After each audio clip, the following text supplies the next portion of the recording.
Magandang araw. Nandito na naman ba tayo sa kitchen? And of course, pag nandito tayo sa kitchen, ang ganun gagawin natin, it's another cooking video vlog. Magluluto tayo ngayon ng something special or different sa mga panlasa ninyo. Okay, I'm going to cook balbakwa. Ng paa ng baka, from Holland po yan. So, 2 packet. So, nalinisan ko na po yan at pakukuluan lang yan. Pag pinakuluan ko na yan, tatanggalin ko yung tubig and another kulo ulit. And guys, gumamit tayo ng paminta. Ayan, nailagay ko na siya. Hindi lang nakuhanan kanina. So, kunti lang naman yan nilagay ko kasi pakukuluan natin yan. Pagkatapos, tatapon natin yung tubig. Next is kunting asin. Ayan. Tapos halu-haluin lang natin. And 2 pirasong bay leaf. Okay na yan. Hanapin na lang natin na kumulo. So habang inaantay natin na kumulo ang ating tubig, so i-prepare lang natin ang ating mga iba pang ingredients.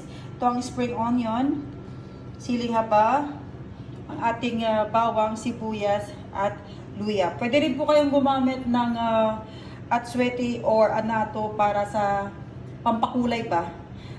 Or nakadepende na lang sa'yo. Sa akin kasi, konting soy sauce lang ang aking gagamitin. So, check na natin. Nakulo ng tubig. Ayan. Nakulo na siya. Patayin na natin. At tatanggalin natin yung laman, huhugasan. Tapos tatapon natin yung tubig.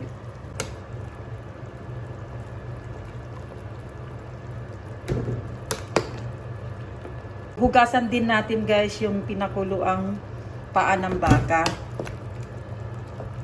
Ayan. So ito, tatapon na natin. Pinagkuluan tubig.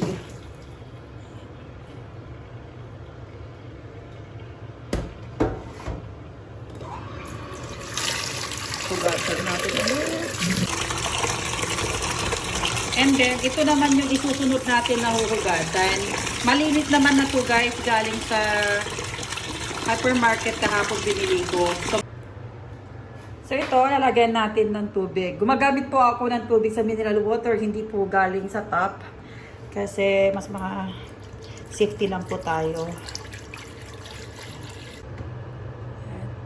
Nalagyan na natin ng tubig. So, babalik na natin yung ating pinakuluan at hinugasan na paa ng baka. Pwede kayong gumamit dyan ng skin or balat ng baka din. Lagay na natin ang ating pound ginger. Ating paminta.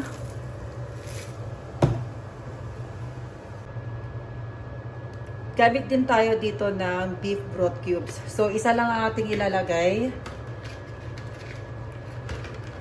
Ito lang siya.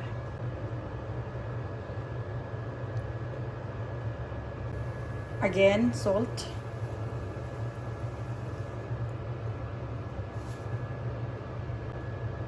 At konting soy sauce.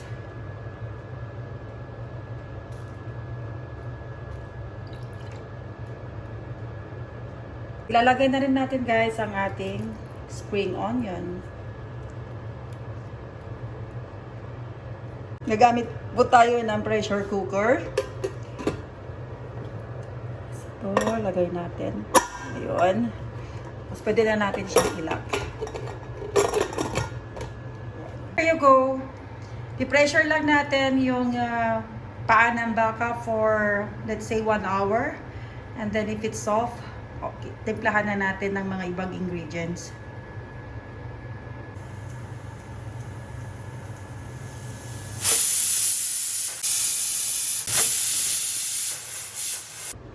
So, ayan guys, safety first tayo. Pag tinanggal mo na siya doon sa heat, so kailangan mo siyang i-release yung mga pressure pa na nandun sa loob bago mo buksan. Ayan. This is the right way. Buksan na natin guys. Check natin kung malambot na.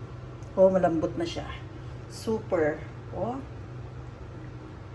Tapos to. Super lambot na siya, guys. Yummy, yummy, yummy, yummy. Ayan. Since malambot na yan, guys, the next step is kailangan natin tanggalin yung oil na nandyan sa ibabaw.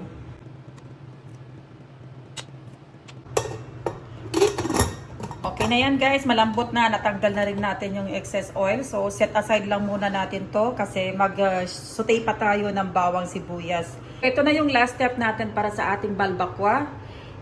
Isusote lang natin, guys, ang ating sibuyas at garlic. Tapos, ilalagay natin sila sa ating pinakuluang balbakwa. Mantika. Lapit na maubos ang ating mantika. Konti lang. Diba? Konti na lang. Tapos nun, pag mainit na yan, lalagay na natin ito. Gigisa natin sila. Ang ating onion.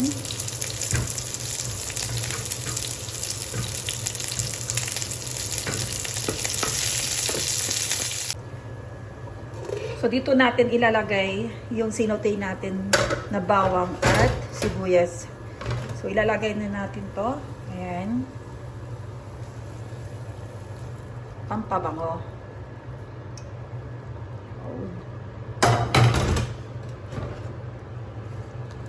Yung iba, nilalagyan nila ito ng anato seeds or atsuete para pampakulay. Pakuluan lang natin ng konti. Then, ready to serve na, guys. So, ayan guys, okay na. Luto na ang ating balbakwa.